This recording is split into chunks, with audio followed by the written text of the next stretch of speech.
little late. देखो जी, ये गाँव की ही मॉर्निंग वॉक का असली मज़ा है। ऐसी ठंड पड़ी है। धूप बहुत है। आप कुछ तो बताओ कि इसके फ़ायदे क्या होते हैं मॉर्निंग वॉक के। इधर देखो। मॉर्निंग वॉक के फ़ायदे तो बहुत सारे हैं। हाँ, कैसे लगते हैं मतलब? सबसे बड़ी बात ये है कि आपको सुबह की शुद्ध वायु, शुद्ध ऑक्सीजन मिलती है, पोल्यूशन फ्री। और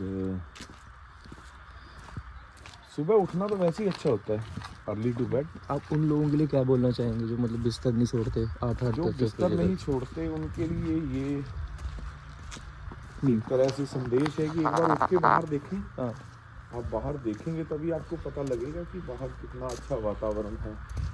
क्योंकि ये जो टाइम है ना, ये टाइम ही सबसे बेस्ट टाइम है। अगर ये मिस कर दिया आपने तो मतलब दिन में और कुछ बचा नहीं है ना। सुबह का सुबह का टाइम बेस्ट अगर टाइम। अगर सुबह की शुरुआत वॉकिंग से हो, हाँ, एटलीस्ट 15-20 मिनट कम से कम। ज़्यादा अगर नहीं कर पाते तो 15-20 मिनट भी बहुत है। इतना तो करना ही चाहिए मतलब लगभग बंदे को। धुंध तो वैसे बहुत ज़्यादा है। बेचारे कुत्ते को भी ठंड लग रही है, लगा हुआ है बेचारा वेट फिर भी। चलो bye bye. This is basically struggle full. गाँव में ऐसा ही होता है। ये तो है। इससे भी पहले क्या होता था कि गाँव के लोग, पानी भी नहीं होता था गाँव में। हाँ, बहुत साल, मतलब आज से 40-50 साल पहले पानी भरने के लिए घर से दूर जाना पड़ता। सुबह सुबह उठ के हैं। वो लेडीज ही करती थी। जेंट्स लोग तो राजे महाराजा समझते थे अपने आप को। वो काम थोड़ी ना करते, घर का काम सारे महिलाएं करती। अब देखो, लोग जो हमारे परिवारजन हैं, हाँ, वो बिस्तर में हैं, यहाँ पे महिला गोबर पात रही है। यही तो चीज़ें हैं मतलब। बिस्तर में बैठ के लाइफ निकाली तो क्या निकाली।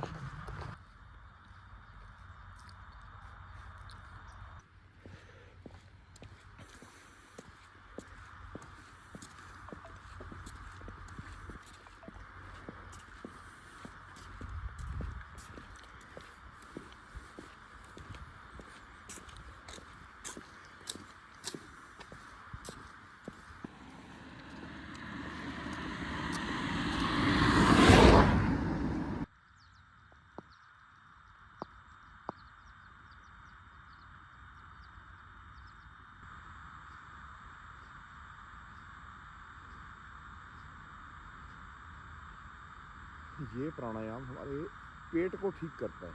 कहते हैं कि 80% बीमारियाँ हमारे पेट से होती हैं। पाचन क्रिया अगर हमारी मजबूत नहीं है तो हमें शारीरिक रूप से कई बीमारियां लग जाती हैं पाचन क्रिया से। ये हमारे पेट को ठीक करता है। और ओबेसिटी को कम करने में, चलो वो तो पार्ट है ही है, ओबेसिटी को तो कपालभाति कम करता ही है। पर लगातार अगर इसका जो समय बताया है वो 15 मिनट बताया है, इसको 2 चरण में भी कर सकते हैं, लगातार 15 मिनट भी कर सकते हैं।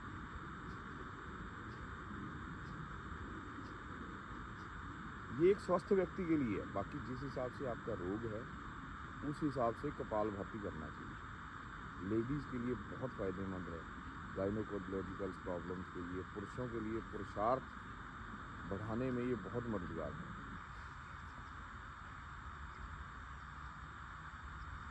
कहते हैं कि जो परमात्मा है ना, उसकी नज़दीकी महसूस कोई कोई करता है। और नज़दीकी कैसे महसूस होती है कि जो आपका प्रेमी है, दिलबर है, जो आपका मुर्शिद है, आप उसका एहसास कैसे महसूस कर सकते हैं। इसमें एक छोटी सी घटना है। ख्वाजा निज़ामुद्दीन औलिया, हज़रत निज़ामुद्दीन औलिया एक बार अपने घर पे बैठे थे, कोई उनसे मिलने वाला आ गया। उसकी बेटी की शादी थी। वो उनसे, इच्छा तो उनकी ये थी कि हज़रत को जाके फ़रियाद करूँगा कि हज़रत मुझे बेटी की शादी है, घर में कुछ देंगे, कुछ पैसे देंगे या कुछ सामान देंगे जिससे कि मेरी बेटी की शादी अच्छे ढंग से हो पाए। हजरत के पास आया। हजरत उस समय अपने आसन पे बैठे थे, पास में उनकी चप्पल पड़ी थी। तो हजरत को उसने फरियाद की, हजरत मुझे घर में बेटी की शादी है, मुझे आप कुछ दें, आपसे कुछ लेने आया हूँ। उस समय उनके पास देने के लिए कुछ भी नहीं था शारीरिक रूप से। तो उन्होंने उसको कहा कि बेटा इस समय तो मेरे पास कुछ नहीं है, अभी मैं बैठा हूँ तो ये चप्पल ही है मेरे पास, तो ये ले जा दूँ? वो कहता ठीक है जी। चप्पल उसने नमस्कार किया, चप्पल ले ली, साथ में चलता रहा। रास्ते में सोचता है अभी अपनी तरफ से मांगने आया था, गुरु ने क्या किया, अपनी चप्पल दे दी, चलो कोई बात नहीं, जो दिया ठीक है। इतने में थोड़ी 1-2 किलोमीटर सामने से अमीर खुसरो आ रहे थे। वो हजरत के बहुत उनके शिष्य थे, अच्छे शिष्य थे, वो उनसे मिलने आ रहे थे। अब क्या हुआ, जैसे जैसे वो शख्स उनके पास आ रहा है, उनको खुशबू आनी शुरू हो गई। किसकी खुशबू? अपने मुर्शद की। वो कहता कहीं आसपास से ना हजरत की खुशबू आ रही है, इसका मतलब ये कि हजरत कहीं आसपास हैं। अब जैसे जैसे वो शख्स निजामुद्दीन औलिया का जो शिष्य था, वो जो आ रहा था, जैसे जैसे वो अमीर खुसरो के पास आए तो खुशबू और ज़्यादा तेज़ हो गई। अब जैसे ही बिल्कुल उनका आमना सामना हुआ तो उसको लगा कि इस शख्स के पास कुछ है, खुशबू इसकी साइड से आ रही है। उन्होंने उससे रोका, उनसे पूछा भाई साहब आप कहाँ से आए हैं? तो उन्होंने बताया कि मैं ऐसे ख्वाजा साहब की दरगाह से आया हूँ, ख्वाजा साहब से मिल के आया हूँ। बात हुई, बातों बातों में बात ये पता लगी कि इनकी बेटी की शादी है, ये वहाँ से कुछ लेने गया था। तो उन्होंने, हजरत साहब ने इसको अपनी चप्पल दे दी। इतने में वो कहता है कि मैं आपकी मदद कर सकता हूँ, अगर आप चाहो तो मैं मदद कर सकता हूँ, आप ये चप्पल मुझे दोगे? वो कहता हाँ दे दूँगा। वो कहता बदले में क्या दोगे? कहता इस समय मेरे पास, वो अपना पूरा लश्कर लेके चल रहे थे, घोड़े, हाथी, काफ़ी सामान उनके पास था। वो कहता जी इस समय तो मेरे पास सिर्फ यही है, जब फिलहाल जो इस समय का समय है, इस समय मेरे पास सिर्फ इतना ही सामान है, अभी आप ये कबूल करें। कहता ठीक है। वो खुश हो गया, ठीक है जी, चप्पल के बदले में इतना सामान मिल गया। तो वो उसने चप्पल दी। उन्होंने, अमीर खुसरो ने उसको नमस्कार किया, चप्पल को बड़े प्यार से उन्होंने अपने पास रखी और हजरत साहब के पास आ गए। जैसे ही आए तो अमीर खुसरो जी ने चप्पल साफ़ करके हजरत के चरणों में रख दी। अब वो देख के समझ गए ये तो चप्पल मेरी है, इसको अभी कुछ समय पहले मैंने उस शख्स को दिया था। तो हंसने लग गए, मुस्कुरा के बोले कि कितने में लेके आया है? क्योंकि गुरु तो जान ही जान होता है, गुरु को सब पता होता है कि अभी क्या घटनाक्रम पीछे हुआ है। वो कहते हैं कि इतना सामान था मेरे पास, तो उसके बदले में ले आया। हजरत साहब बहुत मुस्कुराए और कहते बेटा बहुत सस्ता ले आया। इसका तात्पर्य यह है कि जो श्रद्धा है, श्रद्धा की कोई कीमत नहीं होती। गुरु अगर कृपा करता है, गुरु आपको मिल जाता है, तो जिस तरीके से भी आपको गुरु खुश कर होता है ना, आपको गुरु की खुशी सर्वप्रिय होनी चाहिए। गुरु का क्या महत्व है हमारी ज़िंदगी में? गुरु तो देखो जी, जो हमारे धर्मशास्त्र हैं, जो हमारा बचपन से हम सीखते आए हैं, कोई भी कार्य हम बिना गुरु के सिद्ध नहीं कर सकते। जैसे कि हम छोटा सा कोई स्कूल की पढ़ाई है, वो बिना उस्ताद के नहीं होती।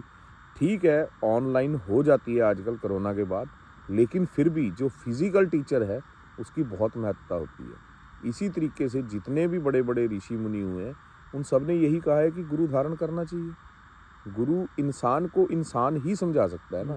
देखिए, हमें पशु तो समझा नहीं सकते, पशुओं की हमें लैंग्वेज समझ नहीं आती, पेड़ पौधे किसी के साथ बोलते नहीं हैं, तो इंसान को इंसान ही समझाएगा। बाकी गुरु एक बहुत बड़ा शब्द है। गुरु का अर्थ सिर्फ ये है कि मार्गदर्शन देने वाला, हमें रास्ता दिखाने वाला। उस्ताद, टीचर हमें गाइड करता है कि हमने करना क्या है। इसी तरीके से हमें जो आत्मिक उन्नति के लिए गुरु धारण करना है कि हम आगे, इस शरीर का तो चलो हमें पता है कि हमें ये शरीर प्राप्त हुआ है, लेकिन इससे आगे क्या होगा, कहाँ जाएंगे, कहाँ से आए हैं, यही सारे वेद हमें गुरु बताते हैं। ज़िंदगी में खुश कैसे रहना चाहिए? जिंदगी में खुश ऐसे रहना चाहिए कि जो आपको मिला है ना, जो भी आपको प्राप्त हुआ है, आप उसमें संतुष्ट रहें। संतुष्टि अगर आपके जीवन में आ गई तो आप जीवन में खुश रहेंगे। अगर संतुष्टि नहीं आई, जो मिला है आप उसमें संतुष्ट नहीं है, तो आप जीवन में कभी खुश नहीं रह पाते। ये तो चीज़ है। चलो, बाकी सच्ची खुशी ना, सच्ची खुशी हमें परमात्मा से मिलके ही होती है। ये जो मटेरियलिस्टिक वर्ड है, इसके समान में से खुशी नहीं मिल सकती। मटेरियलिस्टिक वर्ड यहाँ से लिया है, यहीं रह जाएगा। इनमें से कुछ भी एक देखो, कितनी आपको पते की बात बताऊं, यहाँ पे परमात्मा ने बहुत कुछ बनाया है, बहुत कुछ, पर इसमें से एक सुई भी हम साथ नहीं लेके जा सकते। सुई भी, सब कुछ यहीं से मिला है और यहीं रह जाएगा, यहीं रह जाएगा, कुछ भी साथ नहीं जाएगा। इस चीज को एहसास हर समय करना है कि खाली हाथ आए थे, खाली हाथ जाएंगे। और साथ क्या जाएगा? जो अच्छे कर्म किए हैं, सद्विचार, अच्छे कर्म, हमने किसी का फायदा किया है, किसी गरीब के मदद की है, किसी के आंसू पहुंचे हैं, किसी को दूसरे की खुशी में खुशी महसूस करो। अगर हम किसी को खुश कर पाते हैं ना, हाँ जी, तो उससे बड़ी सेटिस्फेक्शन नहीं होगी। बाकी एहसास की बात है। ज्यों-ज्यों हमें अंदर से ये एहसास होगा कि दुनिया में कुछ नहीं है, ऐसे ऐसे हम परमात्मा के नज़दीक जाएंगे। अगर कोई परमात्मा कृपा कर दे, कोई अच्छा मार्गदर्शक मिल जाए, फिर तो बेड़े पार है। नहीं तो कोशिश करो सच्ची खुशी हासिल करने की। वो सबसे इम्पोर्टेंट चीज़ है। चलो,